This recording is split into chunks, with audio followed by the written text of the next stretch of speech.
L'infirmière ne savait pas qu'elle détruisait un mariage lorsqu'elle appela à 2h17 du matin. Madame Lambert, votre mari a été admis aux urgences après un accident de voiture. Il est conscient, mais il demande à vous voir. Solène Lambert se redressa d'un coup dans son lit, une main sur son ventre de 7 mois de grossesse, l'autre agrippant le téléphone si fort que ses jointures blanchirent. Est-il gravement blessé? Il y eut une pause, non pas une pause médicale, une pause humaine. Il a un poignet cassé et quelques blessures au visage. La femme qui l'accompagnait est également en train d'être soignée. Solène cessa de respirer une seconde. Quelle femme! La voix de l'infirmière s'adoucit. Je suis désolée. Nous l'avons trouvée avec une autre femme. Ce fut à ce moment-là que la fille de Solène donna un coup de pied. Un mouvement sec sous ses côtes, comme si même le bébé comprenait que le monde venait de basculer. Solène ne cria pas. Elle ne laissa pas tomber le téléphone. Elle ne s'effondra pas en ce genre d'épouse brisée que les gens s'attendent à voir dans les drames. Elle sortit lentement ses jambes du lit, car les mouvements brusques lui donnaient maintenant le vertige, et posa ses pieds nus sur le sol froid. « Quel hôpital ?» L'infirmière donna le nom. Solène le nota avec un stylo de la table de chevet. Son écriture semblait presque normale. Cela l'effraya plus que ne l'auraient en effet des larmes. À côté du bloc-notes se trouvait une photo encadrée de sa fête prénatale. Solène dans une robe bleu pâle, son mari Damien debout derrière elle, les deux mains sur ses épaules, son sourire large, son visage doux, de l'épuisement stupide et confiant, de la fin de grossesse et de l'amour. Elle retourna la photo face contre table, puis elle appela la seule personne qui répondrait, sans lui faire expliquer la douleur avant de l'aider à la supporter. Le docteur Adrien Renaud décrocha à la deuxième sonnerie. Il n'était pas son amant, pas à l'époque. Il était son voisin d'enfance, le meilleur ami de son frère aîné, un cardiologue pédiatrique revenu en ville 6 mois plus tôt. Il était devenu la personne discrète à qui Solène se confiait lorsque la grossesse l'effrayait plus qu'elle ne l'admettait à quiconque. Damien l'avait immédiatement détesté ce que Solène avait autrefois pris pour de la jalousie. Maintenant, elle se demandait si Damien n'avait pas simplement reconnu la décence comme une menace. La voix d'Adrien était rauque de sommeil. Solène Damien est aux urgences. Il y a eu un accident. Elle entendit un bruit de tissu, le clic d'une lampe.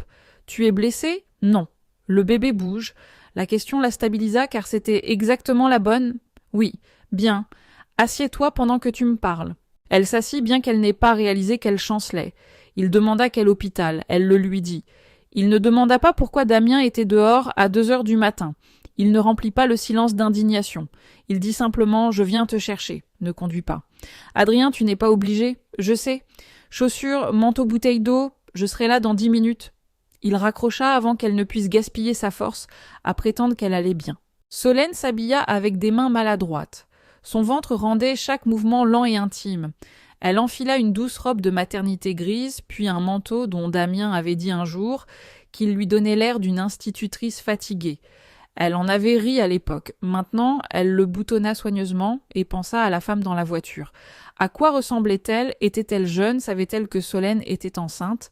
Damien lui touchait-il le visage au feu rouge avec la même main qui avait reposé sur le ventre de Solène la veille au soir? Les questions venaient rapidement coupantes comme du verre brisé. Solène posa ses 2 mains sur son ventre. « Pas maintenant, murmura-t-elle.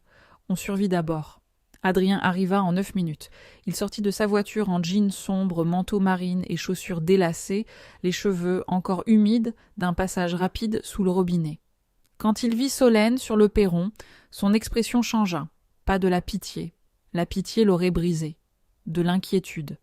Une inquiétude respectueuse et contenue. Il ouvrit la portière passager. Lentement, elle monta. Il plaça une bouteille d'eau dans le porte-gobelet, alluma le siège chauffant à faible intensité et conduisit sans poser les questions qui appartenaient à plus tard. Pendant plusieurs rues, la ville fut silencieuse à l'exception de la pluie tapotant sur le pare-brise. Puis Solène dit « L'infirmière a dit qu'il y avait une femme avec lui. » Les mains d'Adrien se crispèrent sur le volant. « Juste une fois. A-t-elle dit qui non? Alors nous recueillerons les faits avant de dépenser notre douleur. » Solène tourna son visage vers la fenêtre. Les lampadaires étalaient de l'or sur la vitre. « Tu parles comme mon père. Ton père avait souvent raison. Il détestait Damien. » Adrien ne répondit pas. Cette réponse était suffisante. Damien Lambert avait toujours eu l'air de l'homme qui méritait la confiance. Il était beau d'une manière soignée, avec des cheveux impeccables, des chemises coûteuses et un sourire conçu pour des salles pleines de gens qui aimaient être rassurés. Il travaillait comme directeur du développement à la Fondation Cœur d'Enfant, une fondation médicale caritative, ce qui signifiait qu'il savait parler de compassion en demandant des chèques à des personnes fortunées. Solène l'avait rencontré lors d'une collecte de fonds 3 ans plus tôt. Elle gérait alors des événements pour une association d'alphabétisation pour enfants, surmenée et fraîchement endeuillée par la mort de son père. Damien était arrivé avec des fleurs pour le service de l'hôpital et des compliments pour tous ceux qui comptaient. Il se souvenait des noms, il remarquait les verres vides, il dit à Solène qu'elle avait l'air fatiguée d'une voix qui donnait à la fatigue le sentiment d'être vue, plutôt que d'être peu attrayante. Il la demanda en mariage après 9 mois. Sa mère pleura de soulagement. Ses amis dirent qu'il était parfait. Adrien, qui assista au mariage parce que son frère l'y avait traîné, avait serré la main de Damien et dit très peu de choses. Solène avait ignoré ce silence. À l'époque, elle pensait que l'amour signifiait défendre la personne que l'on choisissait. Elle ne comprenait pas encore que parfois les gens qui vous aiment vous défendent de ce que vous avez choisi. La grossesse avait été planifiée. Du moins Solène le pensait. Damien avait pleuré quand le test s'était révélé positif. Il avait posté une photo de minuscules chaussons blancs à côté de sa montre. Il disait aux donateurs qu'il allait devenir père et regardait leur visage s'adoucir. Il commença à toucher le ventre de Solène en public plus qu'en privé. En privé, il était occupé. Réunion tardive, dîner de donateurs, appel d'urgence de la Fondation Session de Stratégie le week-end qui exigeait son meilleur parfum. Solène demanda une fois si la Fondation survivrait sans lui pour une nuit. Damien lui embrassa le front. « Tu aimes que je me soucie trop des choses ?» Elle avait souri parce qu'elle voulait le croire. La grossesse rendait la solitude compliquée. Son corps n'était jamais vide, mais ses soirées l'étaient souvent. Elle pliait seule les vêtements de bébé. Elle assembla un berceau avec Adrien en appel vidéo parce que Damien avait une crise de gala. Elle apprit à dormir avec des oreillers autour d'elle et une main sur l'endroit où sa fille roulait la nuit. Adrien était apparu au début de ces mois parce que l'obstétricien de Solène l'avait orienté vers son hôpital pour une échographie cardiaque fœtale après une inquiétude mineure. Il n'était pas son médecin, mais il l'accompagna jusqu'au bon service, attendit la fin de l'examen et expliqua les résultats en langage simple quand l'anxiété faisait de chaque terme médical un verdict. Le bébé allait bien. Solène pleura quand même dans le parking. Adrien se tint à côté de sa voiture sans la toucher, la laissant pleurer sans en faire un drame. « Tu peux m'appeler quand la peur devient trop forte ?» avait-il dit. Elle l'avait fait, pas assez souvent. Parfois elle appelait pour des questions médicales, parfois pour sa mère, une fois à propos de la façon dont Damien avait ri quand elle avait dit qu'elle se sentait invisible. Adrien n'insulta pas Damien, il demanda seulement « Est-ce que c'était bienveillant ?» Cette question était restée. Alors qu'Adrien conduisait vers l'hôpital la nuit de l'accident, Solène se souvint de cette question avec une amertume qui avait un goût de métal.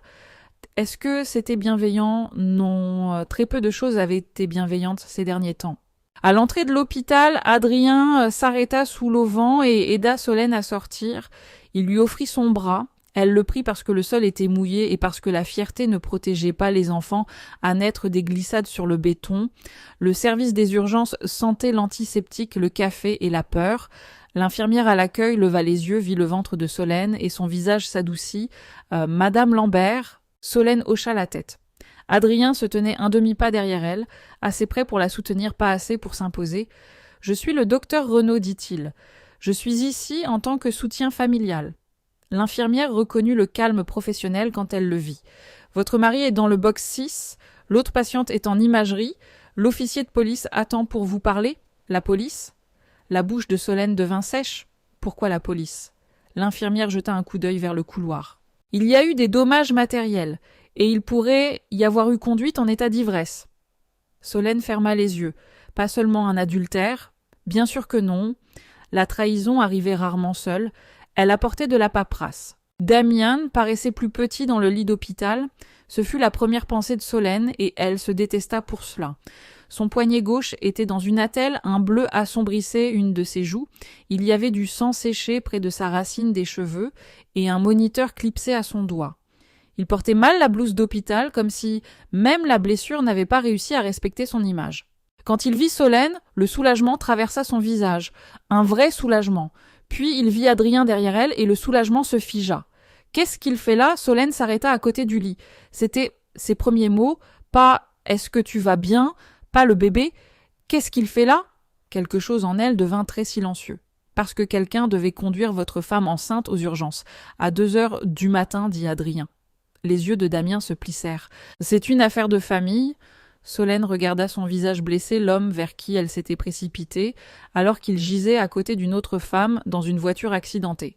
Alors réponds comme un membre de la famille, dit-elle. Qui était avec toi? La gorge de Damien se serra. Solène, j'ai besoin que tu restes calme. La phrase atterrit comme une main sur sa bouche. Reste calme. Les hommes disaient ça quand ils avaient besoin que la réaction d'une femme soit plus petite que leur offense. Son nom dit Solène. Damien se tourna de nouveau vers Adrien furieux du témoin. Céline. Solène attendit. Céline Dupont, dit-il. Elle connaissait le nom. Tout le monde dans leur cercle social le connaissait. Céline était la responsable de la communication de la Fondation 29 ans, le regard vif, toujours photographié près de Damien lors des événements. Elle avait une fois touché le ventre de Solène à un gala sans demander et avait dit « Vous êtes radieuse », tout en regardant Damien par-dessus l'épaule de Solène. Solène se souvint avoir gentiment retiré la main de Céline. Elle se souvint aussi que Damien lui avait dit après qu'elle avait été impolie. Maintenant, Céline était en imagerie après avoir été trouvée avec lui dans une voiture à 2 heures du matin. Le monde ne bascula pas cette fois. Il s'aligna. « Depuis combien de temps ?» demanda Solène. Damien ferma les yeux. « Ce n'est pas l'endroit. Le service des urgences était ton choix. » Adrien baissa les yeux, mais Solène vit le coin de sa bouche se contracter. Pas de l'amusement, une approbation retenue pour elle. Damien baissa la voix. C'était une erreur. Ce soir, Damien, est-ce que ce soir était l'erreur ou est-ce qu'elle était l'erreur? Il ne dit rien. Voilà la réponse. Une policière entra avant que Damien ne puisse formuler un meilleur mensonge. L'officière Girard se présenta, s'excusa, pour le moment, et demanda si Solène était propriétaire du SUV argenté impliqué dans l'accident. Solène cligna des yeux. « Oui, il est à mon nom. » Damien détourna le regard. L'officière Girard ouvrit son carnet. Votre mari le conduisait. Le véhicule a heurté une barrière de service près de l'ancienne route de service derrière l'hôtel Bellerive. Les images de sécurité montrent le véhicule quittant le parking de l'hôtel à grande vitesse. Nous enquêtons sur une possible conduite dangereuse et une conduite en état d'ivresse. Un test d'alcoolémie préliminaire a montré un taux d'alcool supérieur à la limite légale. Solène fixa Damien. L'hôtel Bellerive. Pas un dîner de donateurs, pas une réunion de conseil d'administration tardive, un hôtel. Damien essaya de se redresser et grimaça. Je n'étais pas ivre. Le test était faux. Le visage de l'officière Girard resta neutre. Une analyse de sang a été ordonnée. La voix d'Adrien était calme. Madame Lambert est enceinte de 7 mois. Quelle part de tout cela doit-elle gérer ce soir? L'expression de l'officière s'adoucit légèrement. Je dois lui demander si elle a donné la permission à monsieur Lambert d'utiliser le véhicule. Solène regarda Damien. Il lui avait dit qu'il prenait un VTC parce que le stationnement près de la fondation était impossible. Non, dit-elle, il n'avait pas la permission ce soir. La tête de Damien se tourna brusquement vers elle. Solène. Elle tressaillit à l'entente de son propre nom dans sa bouche. Pas parce qu'elle avait peur, parce que autrefois cela avait signifié un foyer. Ne fais pas ça, dit-elle. L'officière le nota. La voix de Damien s'aiguisa. Tu ne fais qu'empirer les choses. Solène posa une main sur son ventre. Non, Damien, toi et moi sommes arrivés après que le pire se soit déjà produit. Céline apparut 40 minutes plus tard, dans un fauteuil roulant portant une couverture d'hôpital sur une robe noire déchirée.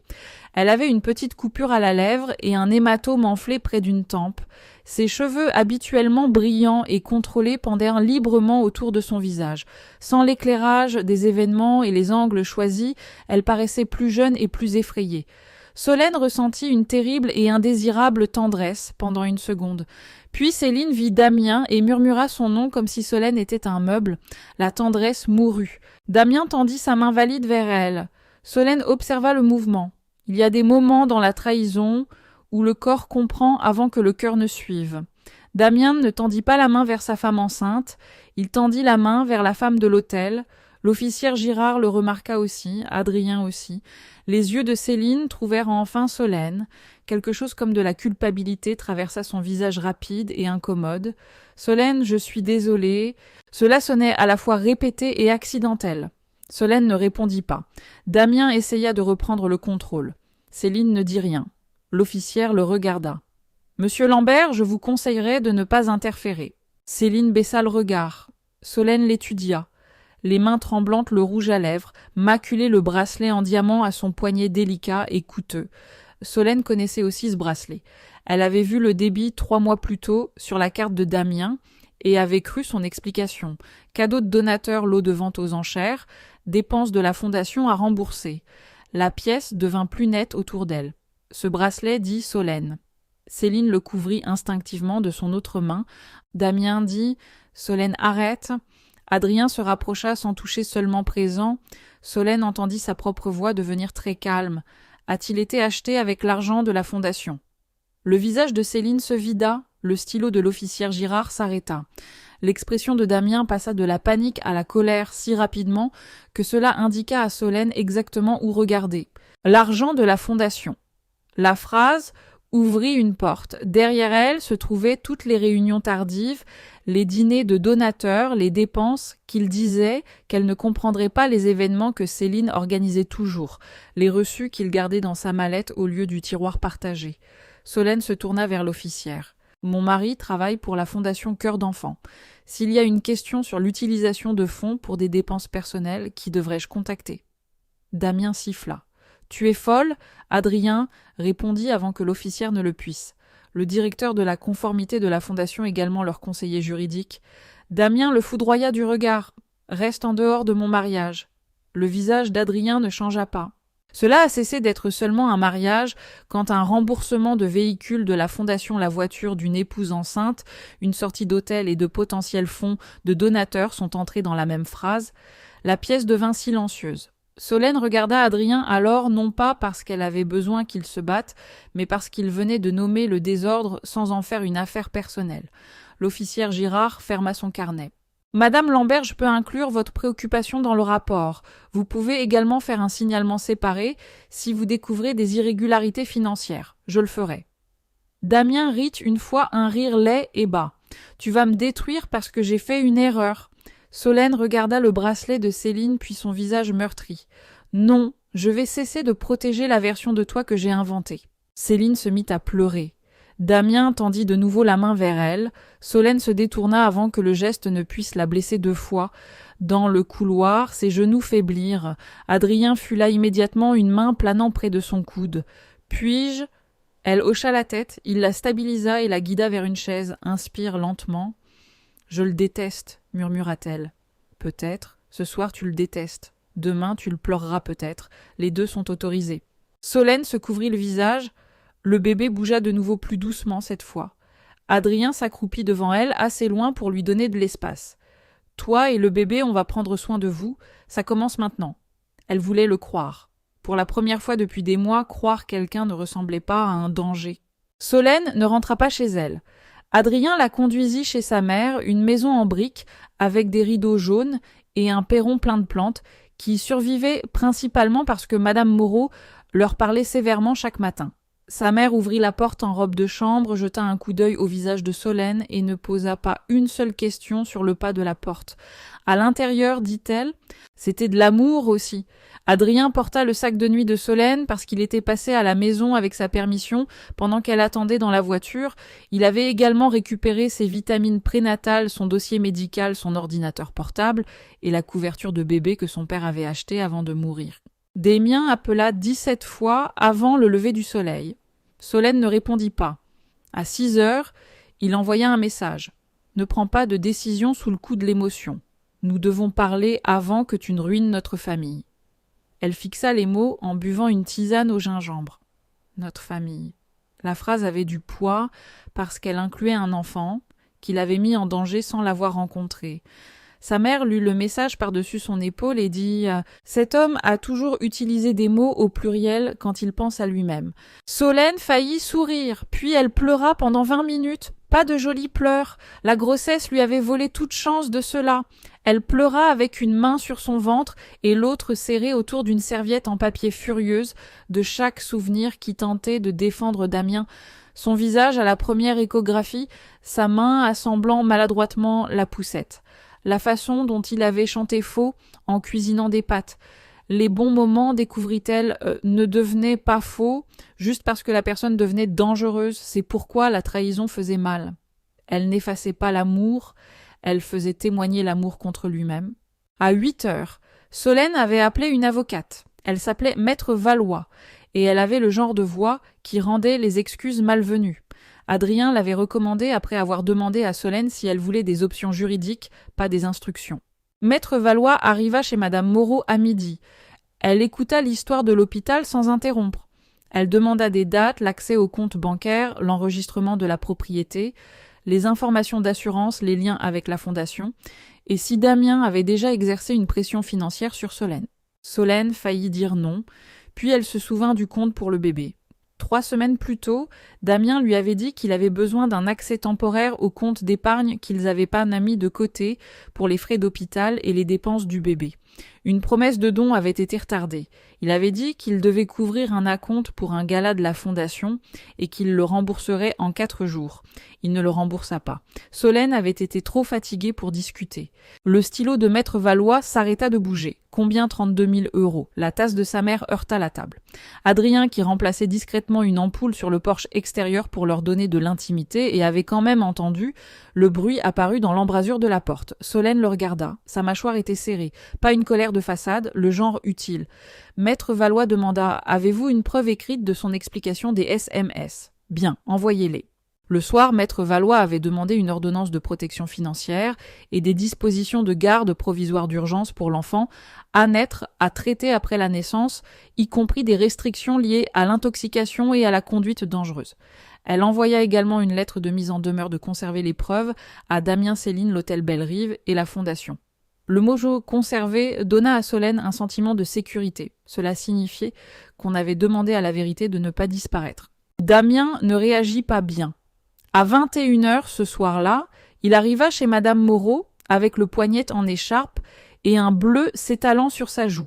Il se tenait sous la lumière du porche, ressemblant à un homme qui avait répété le chagrin dans un miroir.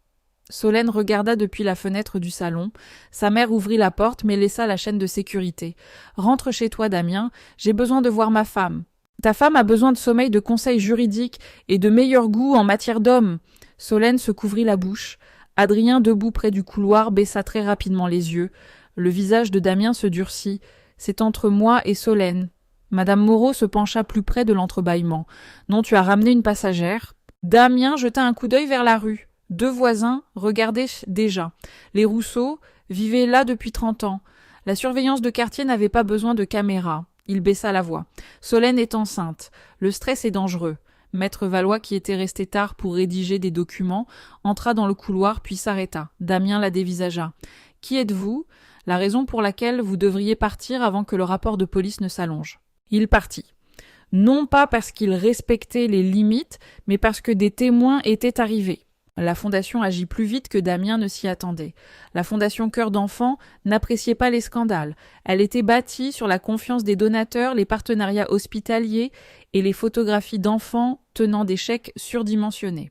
Un directeur du développement ivre qui accidente le SUV de sa femme enceinte après avoir quitté un hôtel avec la responsable de la communication était déjà laid. Un détournement potentiel de fonds le rendait fatal. Le lundi matin, Damien fut suspendu en attendant un examen. Céline fut mise en congé administratif. L'accès à leur bureau fut révoqué. Leurs emails furent conservés. Leurs comptes de dépenses furent gelés. Solène l'apprit de Maître Valois, pas de Damien. Damien l'apprit de la sécurité lorsque son badge cessa de fonctionner. Il appela Solène depuis le parking haletant de rage. « Qu'est-ce que tu leur as dit ?» Elle était assise dans la cuisine de sa mère, mangeant du pain grillé, parce qu'Adrien lui avait dit que les nausées étaient pires à jeun et que sa mère avait décidé qu'il avait raison sur tout, sauf sur son habitude de boire du café noir. Solène mit le téléphone sur haut-parleur. Maître Valois lui avait demandé d'enregistrer si la loi de l'État le permettait, et c'était le cas. « J'ai dit la vérité. Tu n'as aucune idée de ce que tu fais. Je sais que je ne te couvre plus. » Céline pourrait perdre son travail. La phrase était si révélatrice que la pièce sembla se pencher vers elle. Solène regarda sa mère. Les sourcils de madame Moreau s'élevèrent à une hauteur à laquelle Damien n'aurait pas survécu en personne. « Tu t'inquiètes pour le travail de Céline. Je m'inquiète des retombées. Pour elle, pour tout le monde. T'es-tu inquiété des retombées quand tu as pris l'argent du compte du bébé Silence ? Puis Damien dit « C'était temporaire, pourquoi ?» Ne m'interroge pas comme un criminel. Maître Valois, assise à la table, écrivit quelque chose sur un bloc-notes jaune et le tourna vers Solène. « Demandez pour l'acompte du gala. » Solène déglutit. « Tu as dit que c'était pour un acompte de gala. Quel fournisseur ?» La respiration de Damien changea. « Je n'ai pas à répondre à ça. Tu as demandé 32 000 € sur notre compte bébé, si tu dois répondre. »« Notre compte bébé. » Il rit brusquement. « Solène, tu travailles à peine maintenant. Ne commence pas à faire comme si tu avais tout construit toute seule. Voilà le mépris sous le charme. » Solène avait pris moins de contrats événementiels au 3e trimestre parce que son médecin lui avait dit de ralentir. Damien l'avait publiquement félicité pour avoir choisi la maternité. En privé, il avait commencé à la traiter comme si le repos la rendait dépendante. Adrien, qui venait d'entrer avec un sac de courses, s'arrêta. Solène vit son expression et se sentit étrangement calme. « Merci, dit-elle dans le téléphone. » Damien marqua une pause. « Pourquoi ? » ?»« Pour avoir dit ça en étant enregistré. » Il raccrocha. Maître Valois sourit sans chaleur. Homme serviable. L'audit de la fondation devint rapidement pire. La carte d'entreprise de Céline avait payé des chambres d'hôtel étiquetées « Hospitalité donateur ». La carte de Damien avait payé des bijoux listés comme « cadeau de prospection pour vente aux enchères ». Un fournisseur lié au cousin de Céline avait facturé pour la conception d'un événement qui n'a jamais eu lieu. Les 32 000 € du compte bébé de Solène n'étaient pas allés à un acompte de gala. Ils avaient couvert un appartement de luxe que Céline louait sous le nom d'une société événementielle Écran. Quand l'enquêteur de Maître Valois trouva le bail, Solène fixa l'adresse.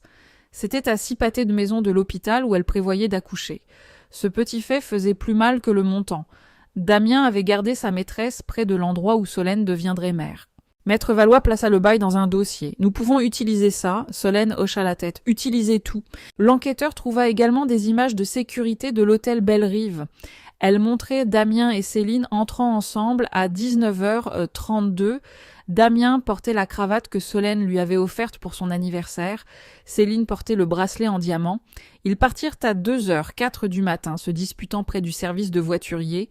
L'audio était faible, mais une phrase était claire. Céline disait « Tu avais promis que tu la quitterais avant l'arrivée du bébé ». Solène regarda la vidéo une seule fois, puis elle ferma l'ordinateur portable. Sa mère lui prit la main. Solène ne pleura pas cette fois. Certaines douleurs arrivaient au-delà des larmes. Céline tenta de se poser en victime avant que les preuves ne deviennent publiques. Elle publia depuis un compte privé qui n'était pas assez privé, une photo recadrée de sa tempe meurtrie, une légende sur le fait de survivre aux mensonges d'un homme puissant, une phrase sur les femmes blâmées pour avoir aimé quelqu'un qui leur promettait un avenir.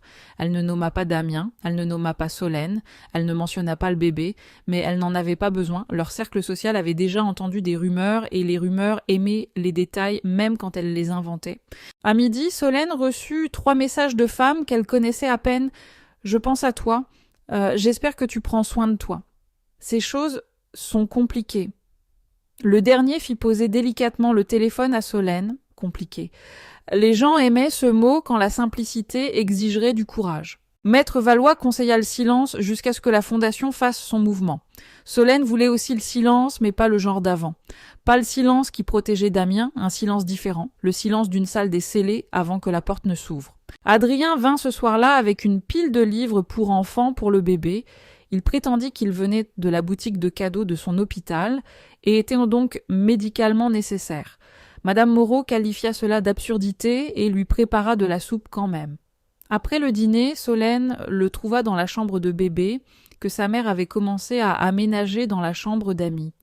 Il se tenait maladroitement entre un berceau et une étagère de couverture, pliée, tenant un minuscule bonnet jaune comme s'il s'agissait de quelque chose de sacré. « Tu as le droit de le poser, » dit Solène. Il eut l'air embarrassé et le fit. « Désolé, je passe mes journées entourée d'enfants et je trouve toujours les vêtements de nouveau-nés suspicieusement petits. » Elle sourit. C'était étrange sur son visage. « Merci d'être là. Tu n'as pas à me remercier chaque fois que quelqu'un se comporte décemment. Je n'ai plus l'habitude. » Son expression s'adoucit. Pendant une seconde, la pièce contint quelque chose de tendre et de dangereux, puis il recula légèrement. « Alors, on s'entraînera lentement. » Voilà encore, l'espace qu'il lui donnait. Damien avait toujours rempli les pièces. Adrien créait de l'espace à l'intérieur. Le lendemain matin, le conseil d'administration de la Fondation publia sa première déclaration publique. Damien Lambert et Céline Dupont avaient été suspendus pendant une enquête sur un éventuel détournement de fonds caritatifs, de fausses notes de frais et une conduite incompatible avec la mission de la Fondation. La Fondation coopérait avec les forces de l'ordre et le conseil des donateurs. Pas de noms cachés derrière des titres vagues, pas de départ discrètement géré en privé, public clair. En moins d'une heure, les journalistes lièrent la déclaration au rapport d'accident. Les images de l'hôtel Belle-Rive furent divulguées dans l'après-midi, bien que la Fondation ait nié les avoir diffusées. La phrase sur le fait de quitter Solène avant l'arrivée du bébé devint le centre de chaque article. Damien appela Maître Valois enragé. Maître Valois le mit sur haut-parleur après l'avoir informé que l'appel était enregistré. « Votre cliente essaie de me ruiner ?» Maître Valois répondit « Ma cliente est enceinte de 7 mois et se repose. Vos choix semblent être très actifs sans son aide. Ces images étaient privées. Le hall de l'hôtel n'était pas votre chambre à coucher. Céline est harcelée. Céline a soumis des notes de frais pour des chambres d'hôtel et des bijoux par le biais d'une fondation médicale pour enfants. Silence. Ce n'est pas fini, dit Damien. Maître Valois regarda Solène et mima « Bien ». Puis elle dit « Nous sommes d'accord ». La mère de Damien arriva 2 jours plus tard. Viviane Lambert portait des perles, un manteau camel, et l'expression d'une femme qui avait passé sa vie à croire que le vernis pouvait remplacer la moralité s'il était appliqué assez épaissement. Elle n'avait jamais aimé Solène, non pas parce que Solène était pauvre ou inadéquate. Solène venait d'une famille respectée et avait sa propre carrière. Viviane ne l'aimait pas parce que Solène posait des questions directes et que Damien paraissait moins brillant à côté de quelqu'un de compétent. Viviane entra dans le salon de Madame Moreau, comme si elle s'attendait à voir apparaître du personnel. Madame Moreau offrit du thé sur le ton d'une personne offrant un champ de bataille. Maître Valois assista par téléphone. Adrien était à l'hôpital, mais il avait envoyé un texto à Solène avant sa tournée. « Tu ne dois de la douceur à personne aujourd'hui. » Solène le lut 2 fois avant l'arrivée de Viviane. Viviane s'assit, son sac à main serré sur ses genoux. « Solène, je suis ici parce que cela est allé trop loin. » Solène posa ses 2 mains sur son ventre. « Je suis d'accord. » Viviane manqua l'avertissement. Damien a fait de terribles erreurs, personne ne le nie, mais la destruction publique n'aide personne, ni vous, ni le bébé, certainement pas la Fondation. La Fondation enquête sur des fonds volés, présumés, documentés. La bouche de Viviane se serra. « Vous semblez très froide. » Solène la regarda. La grossesse avait changé son corps, son sommeil, son appétit, son équilibre, son avenir. Elle n'avait pas enlevé sa capacité à reconnaître la manipulation parfumée. Le froid aurait été de laisser les donateurs continuer à financer un mensonge. Viviane se pencha en avant. « Voulez-vous que votre fille naisse dans le scandale ?»« Voilà le bébé comme moyen de pression. Damien avait appris de quelque part. » La voix de Solène devint plus douce, ce qui la rendit plus dangereuse. « Ma fille naîtra dans la vérité. » Viviane jeta un coup d'œil à Madame Moreau, puis revint. « Si vous continuez, Damien pourrait aller en prison. Si j'arrête, il pourrait faire ça à quelqu'un d'autre. Il est le père de votre enfant.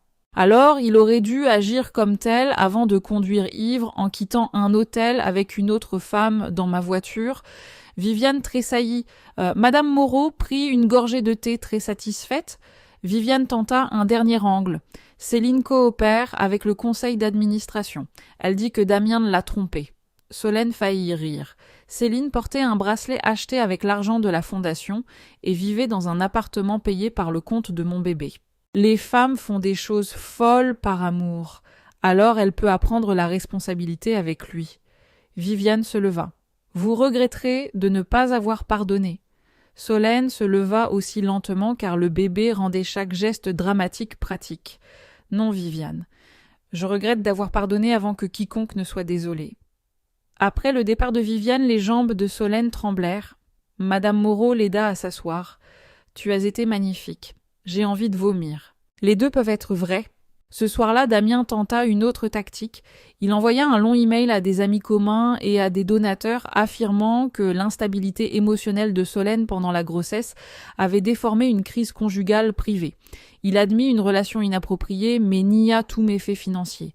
Il décrivit Céline comme une employée vulnérable, qu'il avait tenté d'aider.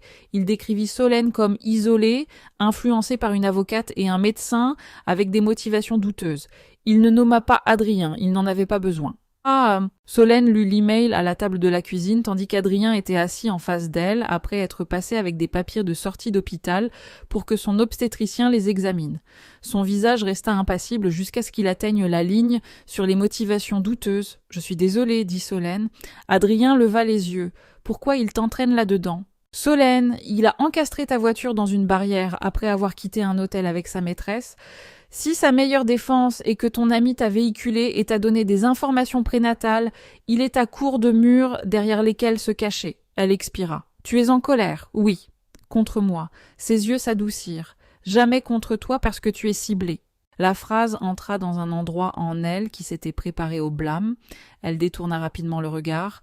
Adrien ne suivit pas l'émotion. Il la laissa reposer en toute sécurité entre eux. Maître Valois répondit à l'email de Damien par une mise en demeure l'avertissant contre la diffamation et l'intimidation de témoins. Puis le conseil d'administration de la fondation répondit plus brutalement. Ils publièrent une mise à jour pour les donateurs confirmant que l'enquête avait identifié des notes de frais falsifiées, des conflits d'intérêts non divulgués et des avantages personnels obtenus par le biais de comptes caritatifs. La mise à jour ne mentionnait pas la grossesse, les émotions ou le mariage de Solène. Elle mentionnait des reçus. Les reçus étaient plus difficiles à humilier. Damien ne s'arrêta pas là. Les hommes acculés confondent souvent mouvement et stratégie. Damien avait perdu la protection de la fondation, la loyauté de Céline et la version de Solène qui adoucissait les mauvaises nouvelles avant qu'elles n'atteignent les autres. Ce qu'il avait encore, c'était son talent pour la performance. 2 nuits après la mise à jour des donateurs, un compte anonyme publia un clip audio en ligne. La légende était simple, une femme enceinte et son ami médecin complotent pour ruiner le mari avant l'accident. Solène en entendit parler par Maître Valois avant de le voir. C'était l'un des dons de Maître Valois. Elle atteignait la douleur avant que la douleur n'atteigne Solène et mettait une clôture légale autour. « Ne l'écoute pas seule, dit Maître Valois. » Solène était dans le salon de sa mère pliant de minuscules bodys dont aucun enfant ne pouvait avoir besoin dans autant de nuances de jaune. Madame Moreau était assise à côté d'elle avec un panier de chaussettes. Adrien était à l'hôpital terminant sa tournée. « C'est vrai, demanda Solène, c'est édité pas faux, édité. » Cela rendait les choses pires. Solène ouvrit le fichier avec Maître Valois sur haut-parleur et sa mère assise assez près pour que leurs épaules se touchent. L'audio était de mauvaise qualité. D'abord la voix d'Adrien. « Tu dois te protéger avant qu'il ne te détruise. » Puis la voix de Solène tendue et fatiguée. « Je veux qu'il soit exposé. » Puis Adrien de nouveau. « Nous pouvons faire en sorte que cela arrive. » Le clip se termina. Solène resta très immobile. Sa mère dit un mot qu'elle réservait habituellement aux tartes brûlées et aux politiciens. La voix de Maître Valois était calme. « Reconnaissez-vous la conversation ?» Solène ferma les yeux. Elle la reconnaissait. C'était d'un appel téléphonique 3 semaines avant l'accident, après que Damien l'eût humiliée à un dîner de donateurs, en plaisantant sur le fait que la grossesse l'avait transformée en consultante domestique. Solène avait appelé Adrien depuis le parking, en pleurant, honteuse de pleurer en colère, que Damien puisse la faire se sentir ridicule de vouloir de la gentillesse. Adrien avait dit qu'elle devait se protéger avant que Damien ne détruise sa confiance en elle. Solène avait dit qu'elle voulait que le mépris soit exposé par Damien. Adrien avait dit que la thérapie, la documentation et les limites pouvaient y parvenir.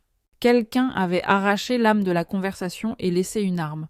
En 1 heure, le clip se propagea dans les mêmes cercles qui avaient partagé la photo du visage meurtri de Céline. Les commentaires fleurirent en dessous avec une fin prévisible. Alors, l'ami médecin était impliqué. Peut-être que le mari n'était pas le seul à tromper. C'est pour ça que les hommes devraient tout enregistrer. Solène lut 3 commentaires et s'arrêta. Sa poitrine était serrée, le bébé bougeait sans repos, comme si son corps était devenu une pièce pleine d'alarmes. Madame Moreau lui prit le téléphone. Plus de poison, les gens vont le croire.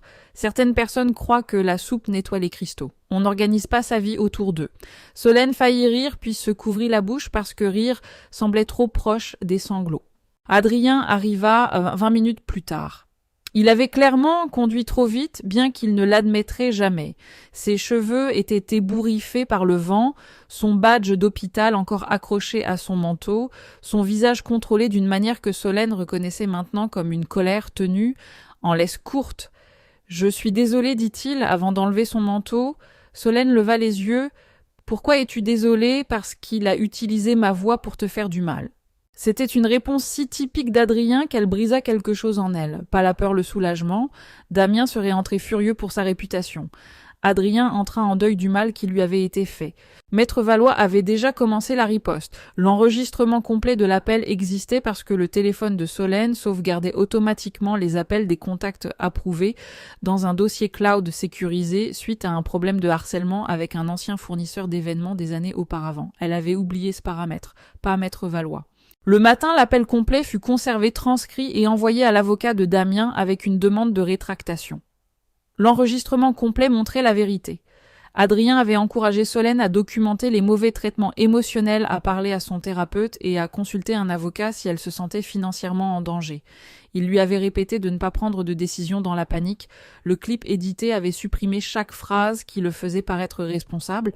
Plus important encore, une analyse des métadonnées traça le téléchargement anonyme jusqu'à un appareil prépayé acheté près de l'appartement de Damien.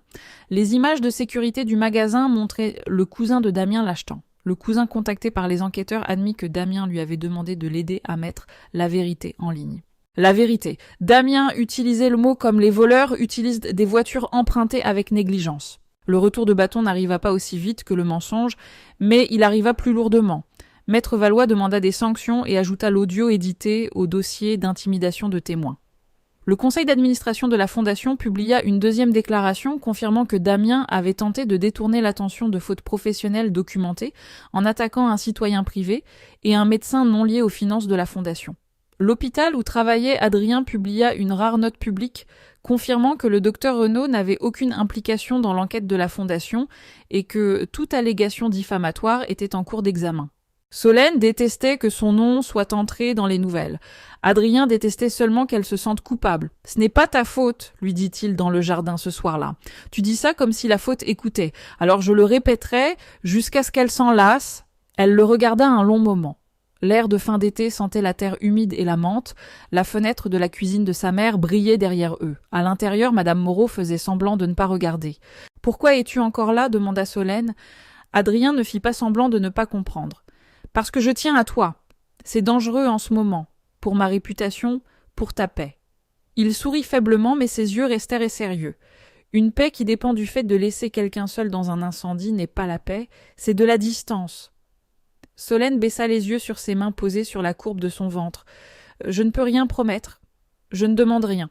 Je serai peut-être en colère pendant longtemps, alors j'apprendrai ce qui aide et ce qui n'aide pas. Je ne ferai peut-être plus jamais confiance facilement. Tant mieux. La confiance facile est surfaite. » Cela lui arracha un rire. Adrien sourit alors un vrai et bref sourire. Le moment ne devint pas une romance. Il devint quelque chose de plus solide, un témoignage.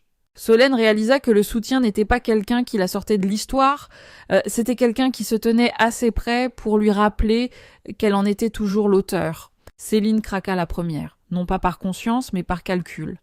Le conseil d'administration avait gelé ses indemnités de départ, les forces de l'ordre avaient demandé ses relevés bancaires. La société événementielle Écran, liée à son appartement, faisait maintenant partie d'une enquête pour fraude.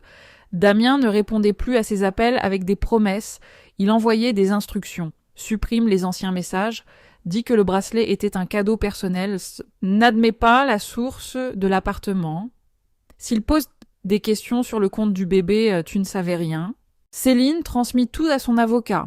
À la fin de la semaine, elle signa un accord de coopération. La version publique vint par une déclaration qui semblait assez propre pour avoir été récurée à l'eau de Javel. Céline admit une relation inappropriée avec Damien, un détournement des systèmes de notes de frais de la Fondation et l'acceptation d'avantages personnels. Elle dit que Damien lui avait ordonné de classer les coûts privés comme prospection de donateurs et développement d'événements. Elle accepta le remboursement et la coopération. Ce n'était pas une confession complète de son âme. C'était suffisant pour gâcher la semaine de Damien. Le lendemain matin, la Fondation tint une conférence de presse. Solène n'y assista pas. Elle regarda depuis le canapé de Madame Moreau avec une couverture sur les jambes et Adrien en appel vidéo depuis son bureau entre deux consultations de patients. Il avait proposé de rester en ligne seulement si cela aidait. Elle avait dit oui avant que la fierté ne puisse interférer. La présidente du conseil, Amélie Fontaine, Se tenait à un podium sans décor dramatique, juste le sceau de la fondation et une rangée de membres du conseil au visage sombre. Amélie parla clairement. La Fondation Cœur d'Enfant a identifié une faute grave de la part des anciens employés, Damien Lambert et Céline Dupont. Des fonds destinés à soutenir les soins pédiatriques et les programmes des donateurs ont été détournés pour des dépenses personnelles, y compris des séjours à l'Hôtel des Bijoux, un logement privé, et des paiements de fournisseurs falsifiés. Nous avons licencié les 2 employés et avons renvoyé l'affaire aux forces de l'ordre. Anciens employés. Solène ferma les yeux. Les mots étaient petits, mais ils frappèrent fort. Damien et Céline avaient perdu l'institution qu'ils utilisaient comme couverture. Amélie continua. Nous nous excusons auprès des donateurs, des partenaires hospitaliers, des patients et de leurs familles. Nous mettons en place un fonds de recouvrement indépendant, renforçons la surveillance et poursuivons le remboursement. Un journaliste demanda si l'enquête avait commencé après l'accident de voiture de Damien avec Céline. L'expression d'Amélie ne bougea pas. L'accident a attiré une attention immédiate sur certains faits. La faute professionnelle est antérieure. Un autre demanda si la femme enceinte de Damien avait signalé les préoccupations. Le corps de Solène se tendit. Amélie répondit prudemment. Une citoyenne privée a fourni des informations pertinentes tout en coopérant avec les forces de l'ordre. Nous ne l'exposerons pas à une intrusion supplémentaire. La voix d'Adrien parvint doucement par le téléphone. Bonne réponse. Solène hocha la tête, la gorge serrée. Puis l'écran passa à un journaliste devant l'appartement de Damien. Il sortit, portant des lunettes de soleil et un manteau noir, se frayant un chemin à travers les questions. « Avez-vous volé des enfants malades ? Céline a-t-elle coopéré contre vous ? Avez-vous utilisé le fonds pour le bébé de votre femme enceinte ? » Le visage de Damien se tordit. Pendant une seconde hideuse, Solène vit l'homme sous tous les éclairages de gala. « Demandez à ma femme pourquoi elle veut détruire le père de notre enfant, » lança-t-il. Le clip se propagea plus vite que la conférence de presse, non pas parce qu'il l'aidait, parce qu'il le révélait. Le public n'aimait pas entendre un homme accusé de voler des fonds caritatifs se cacher derrière un bébé à naître. Les commentaires devinrent brutaux, les donateurs exigèrent un remboursement complet, les familles de l'hôpital publièrent des photos d'enfants traités grâce au programme de la Fondation. Une mère écrivit que pendant que son fils attendait une intervention cardiaque, Damien achetait des bracelets pour sa maîtresse. Adrien appela après son service. Ne lis pas trop tard. Alors, lis la bonne partie. Les gens le voient maintenant. Solène s'assit près de la fenêtre, regardant le soir s'installer sur le jardin de sa mère. Je voulais qu'il voie la vérité. Je ne savais pas que ce serait comme être vu, moi aussi. L'exposition n'est pas douce. Non, mais l'obscurité n'était pas douce non plus. Elle posa une main sur son ventre, sa fille bougea contre sa paume. Je n'arrête pas de penser qu'elle entendra tout ça un jour. Alors elle entendra que sa mère a dit la vérité quand mentir aurait été plus facile. Solène ferma les yeux. Pour la première fois depuis l'appel téléphonique, l'avenir ne ressemblait pas à une punition. Damien fut arrêté 3 semaines avant la date prévue de l'accouchement de Solène. Cela se passa tranquillement au début. Un mandat, 2 policiers, une caméra d'ascenseur le montrant, emmené menotté, son poignet blessé, suffisamment guéri, pour que le métal paraisse presque symbolique, puis ce fut bruyant. Fraude, détournement de fonds, mise en danger de la vie d'autrui conduite en état d'ivresse, fausse note de frais abus de biens sociaux.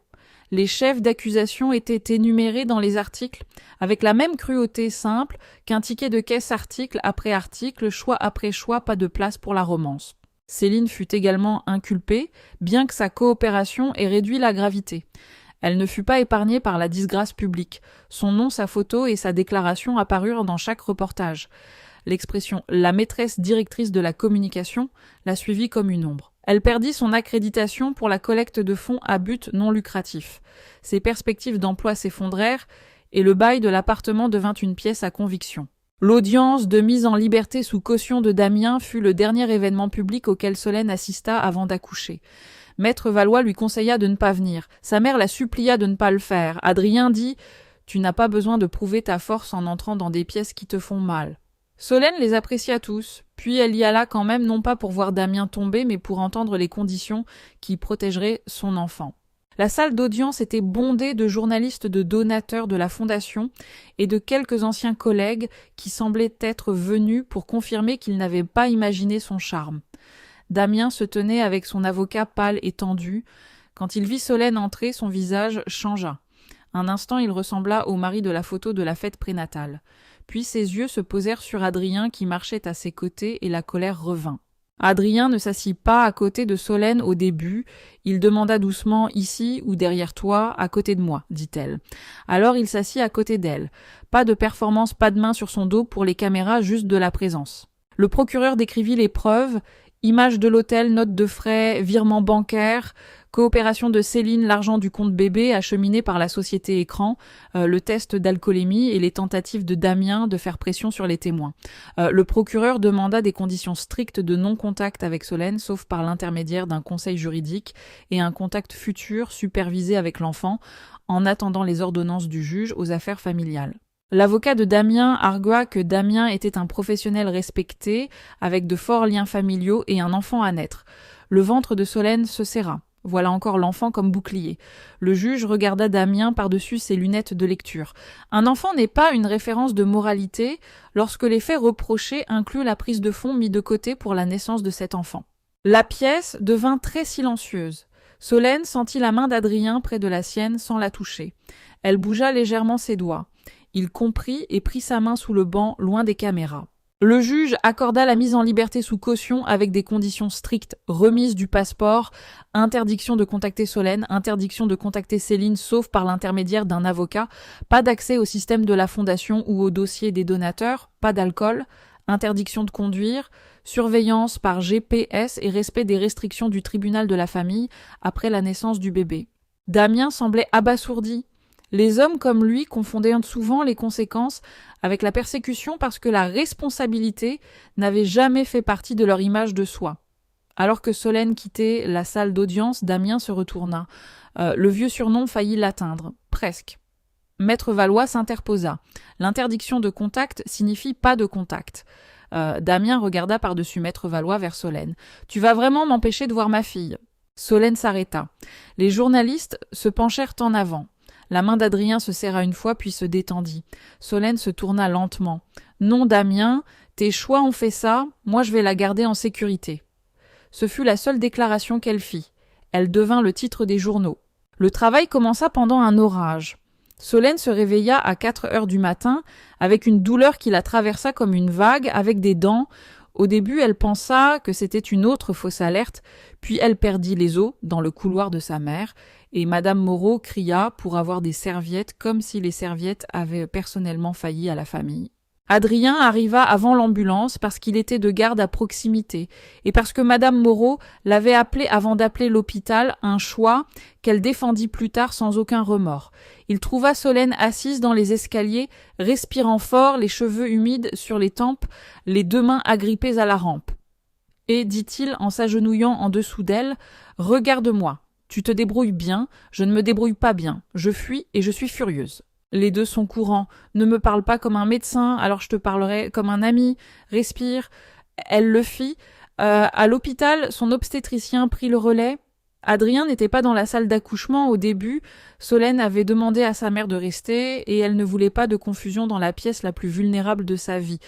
Mais après 9 heures, quand la douleur et l'épuisement transformèrent le temps en un flou lumineux, Madame Moreau se pencha et murmura « Veux-tu ?» Adrien Solène pleura alors, non pas parce qu'elle était faible, parce que la réponse était oui, et dire oui à l'aide ressemblait encore à traverser un pont qu'elle avait construit par peur. Adrien entra vêtu d'une blouse propre, le visage calme, les yeux uniquement sur les siens. « Je suis là, dit-il, pas plus que tu ne le veux. » Elle tendit la main vers lui. « Reste. » Il resta. Il ne remplaça pas sa mère, il n'agit pas comme un père, il ne fit pas de promesses sur la douleur. Il compta les respirations teintes de l'eau avec une paille, ajusta les oreillers et dit à Solène, quand elle faisait quelque chose d'impossible magnifiquement. À 18h32, Lily Moreau-Lambert naquit en criant les 2 poings serrés, Solène rit et sanglota en même temps. L'infirmière posa le bébé sur sa poitrine chaud et furieux, et réel. Le petit visage de Lily se plissa contre la peau de Solène, ses cheveux noirs étaient humides, sa bouche s'ouvrit pour protester contre l'existence même. « Salut » murmura Solène. « Je sais, ça a été beaucoup. » Madame Moreau pleura ouvertement. Adrien recula près du mur, laissant au moment son centre légitime. Solène le regarda. « Viens ici. » Il le fit lentement. Elle observa son visage quand il vit Lily de près. L'émerveillement adoucit chaque ligne de son visage. « Elle est parfaite. » dit-il. « Pas la mienne. » pas la nôtre. Elle est parfaite. Solène l'aima un peu à ce moment-là, bien qu'elle fût trop épuisée pour le nommer. Damiens fut informé par son avocat. Il demanda une visite immédiate à l'hôpital. Le juge aux affaires familiales refusa l'accès non supervisé en attendant un examen compte tenu des accusations criminelles, de l'ordonnance de non-contact de l'accident en état d'ivresse et de l'utilisation des fonds du bébé. Le juge exigea que tout premier contact se fasse plus tard par un processus supervisé après autorisation médicale pour Solène et Lily. L'avocat de Damiens protesta. Le tribunal ne céda pas. Pour une fois, la paix de Solène passa avant son image. Céline n'envoya aucun message, c'était sage. La réaction du public à la naissance de Lily fut limitée, car Maître Valois s'était battu pour garder les détails privés. Quelques médias rapportèrent que Solène avait accouché en toute sécurité et que les restrictions de garde restaient en place. La fondation ne fit aucun commentaire. La famille de Damiens envoya des fleurs. La carte de Vivienne disait pour le bébé avec amour. Solène jeta la carte et garda les fleurs, car les fleurs n'avaient commis aucun crime. Le jugement final eut lieu 6 mois plus tard. À ce moment-là, Lily avait appris à sourire de tout son visage. Solène avait appris que le manque de sommeil pouvait faire halluciner une femme sur la signification des bruits du lave-vaisselle. Madame Moreau avait appris que le statut de grand-mère la rendait à la fois plus douce et plus autoritaire. Adrien avait appris à chauffer les biberons, à mal plier le petit linge et à partir quand Solène avait besoin d'espace avant qu'elle n'ait à le demander 2 fois. L'affaire de Damiens se termina par un plaidé coupable après que Céline eut témoigné devant le juge d'instruction. Il plaida coupable de détournement de fonds de fraude et de conduite en état d'ivresse avec dommages matériels. Des charges supplémentaires furent prises en compte dans la peine. Il fut condamné à rembourser la fondation, à rembourser Solène pour les fonds volés du compte bébé, à rendre les biens achetés avec l'argent détourné et à purger une peine de prison suivie d'un sursis avec mise à l'épreuve. Il perdit ses accréditations professionnelles et se vit interdire la collecte de fonds ou la gestion financière d'organismes à but non lucratif. Céline plaida coupable de charges liées à la fraude pour fausses factures et avantages personnels. Sa peine incluait le remboursement à un sursis probatoire des travaux d'intérêt général et une interdiction permanente de travailler dans la collecte de fonds caritatifs. Sa coopération réduisit son exposition à la prison, mais ne réduisit pas la disgrâce publique. Le juge déclara clairement qu'être trompé par un homme marié n'expliquait pas la facturation de chambres d'hôtel et de bijoux aux donateurs d'enfants malades. La salle d'audience entendit cette phrase, les caméras à l'extérieur aussi. La fondation publia un rapport indépendant complet avec les noms, les montants, les méthodes et les mesures correctives. Les donateurs reçurent des lettres, les familles de l'hôpital reçurent des excuses, l'appartement, le bracelet, les séjours à l'hôtel, la fraude aux fournisseurs et le transfert du compte bébé furent tous documentés. Les crimes de Damiens et Céline n'étaient plus des ragots, c'était des archives publiques. Solène assista au prononcé de la peine, Lily étant à la maison sous la surveillance féroce de sa mère. Adrien l'accompagna non pas parce qu'elle avait besoin d'un homme à ses côtés, mais parce qu'elle voulait quelqu'un là qui comprenait que le silence ne signifiait pas toujours la force. Damiens prit la parole avant le prononcé de la peine. Il s'excusa auprès des donateurs de la fondation de sa famille et de Solène. Il pleura en mentionnant Lily. Il dit qu'il s'était égaré sous la pression et la honte. Solène écouta sans expression. Égaré. Comme s'il avait erré accidentellement dans un hôtel dans le bail de l'appartement d'une maîtresse, dans des rapports frauduleux, sur le siège d'un conducteur ivre dans l'épargne de son bébé. Quand ce fut son tour, elle se leva avec une page à la main. Damiens ne s'est pas égaré, dit-elle. Il a tracé une route à travers la confiance des autres. Il a utilisé une fondation destinée à aider les enfants malades. Il a utilisé ma grossesse comme couverture. Il a utilisé notre fille à naître comme bouclier après avoir utilisé l'argent économisé pour sa naissance. Céline Dupont n'était pas une spectatrice sur cette route. Elle l'a parcourue avec lui et a accepté ce qu'elle achetait. Damiens baissa les yeux. Céline pleurait doucement depuis le 2e rang attendant sa propre audience. Solène continua. « Je ne suis pas ici pour demander vengeance. La vengeance ferait encore de lui le centre de ma vie. Je suis ici parce que la vérité compte. La vérité publique compte.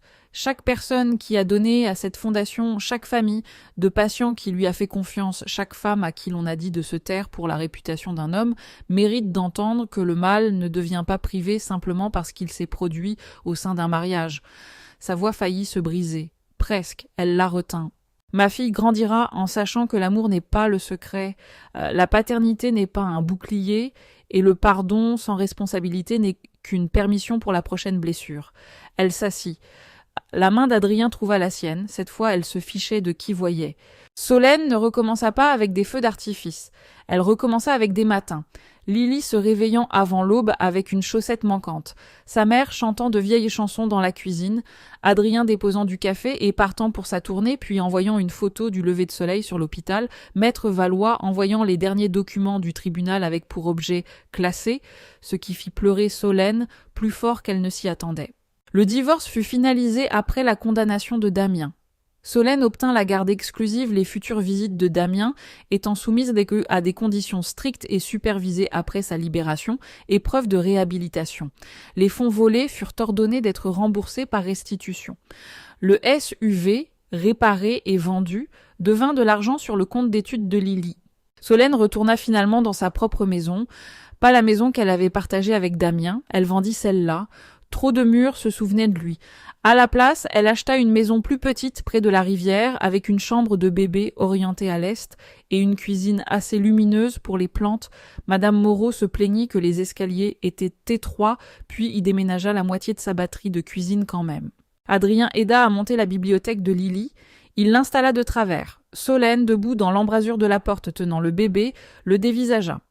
Tu es cardiologue pédiatrique. Les cœurs humains nécessitent rarement des étagères, c'est à la fois réconfortant et terrifiant. Il la répara le lendemain après avoir regardé une vidéo 2 fois. Leur amour, quand il devint enfin un amour avoué, fut discret. Cela se produisit un dimanche ordinaire après que Lily se fut endormie dans la poussette pendant une promenade. La rivière était lumineuse. Solène parlait de reprendre le travail à temps partiel, puis s'arrêta parce que la peur monta sans crier gare. Et si je me trompe encore ? Demanda-t-elle. Adrien ne répondit pas rapidement. C'était l'une des raisons pour lesquelles elle lui faisait confiance. Alors tu ne seras pas seule à le remarquer ? Dit-il. Elle le regarda. Ça ne sonne pas très romantique. Je pense que c'est extrêmement romantique de promettre de ne pas t'aider à ignorer les signaux d'alarme. Elle rit. Puis elle pleura. Il attendit. Quand elle s'essuya le visage, il dit « Je t'aime, Solène. Je ne demande pas un rôle dans ta vie que tu n'es pas prête à donner. Je te dis seulement où je me situe. » L'ancienne Solène aurait cherché le danger dans la douceur, la nouvelle Solène cherchait toujours, mais elle savait aussi reconnaître la sécurité quand elle continuait de se présenter avec de la patience des témoins et des biberons correctement chauffés. « Je t'aime aussi, dit-elle. Pas de tonnerre, pas de musique, juste la vérité en plein jour. » Des mois plus tard, quand Lily apprit à taper dans ses mains, elle le faisait chaque fois qu'Adrien entrait dans la pièce. Madame Moreau qualifia cela d'excellent jugement. Solène fit semblant d'être offensée et échoua. Le monde passa à autre chose après Damien Lambert et Céline Dupont. Leurs noms restèrent en ligne dans des articles des dossiers judiciaires, des rapports de donateurs et des formations sur la conformité. C'était leur héritage. Pas une romance, pas une erreur tragique, mais une étude de cas sur la trahison, le sentiment de droit et le prix d'utiliser la compassion comme camouflage. L'héritage de Solène devint plus silencieux. Une fille qui dormait maintenant les 2 poings ouverts. Une maison sans secret. Une carrière reconstruite autour d'un travail honnête, un homme à ses côtés qui ne demanda jamais à être payé en silence pour sa gentillesse. Parfois tard dans la nuit, Solène se souvenait encore de l'appel. « Votre mari est aux urgences. Nous l'avons trouvé avec une autre femme. » La phrase avait autrefois semblé être la fin de sa vie. Maintenant, elle comprenait que c'était le début de son sauvetage. Elle ne romantisa pas la douleur plus tard. La douleur n'était pas un enseignant parce qu'elle était noble, la douleur était un enseignant parce qu'elle refusait de partir tant que la leçon n'était pas apprise. Solène ne remercierait jamais Damien de l'avoir trahi, elle ne remercierait jamais Céline de l'avoir exposée par accident. Elle ne prétendrait jamais que la peur, les lumières de l'hôpital, les salles d'audience ou la nuit passée, à se demander si Lily ressentait son chagrin avaient été nécessaires. Mais elle pouvait honorer la femme qui avait répondu à ce téléphone et s'était quand même levée. Elle pouvait honorer la mère qui était entrée aux urgences et avait demandé des noms au lieu de s'effondrer dans des excuses. Elle pouvait honorer les mains silencieuses qui l'avaient aidée sans essayer de posséder sa guérison. Surtout, elle pouvait honorer la fille qui était arrivée après la tempête et avait rendu l'avenir digne d'être nettoyé. Non pas parce que la trahison l'avait sauvée, la trahison n'avait fait que révéler le feu. Elle s'était sauvée elle-même en sortant avec la vérité dans ses mains, son enfant sous son cœur et des gens à ses côtés qui ne lui demanderont pas de se rétrécir pour qu'un homme coupable puisse paraître plus grand. C'était la leçon qu'elle enseignerait un jour à Lily. L'amour ne devrait pas exiger d'une femme qu'elle devienne plus petite, plus pauvre, plus silencieuse ou plus facile à tromper. S'il le fait, ce n'est pas de l'amour, c'est une pièce fermée à clé avec de la musique qui joue dehors, et chaque femme mérite de trouver la porte.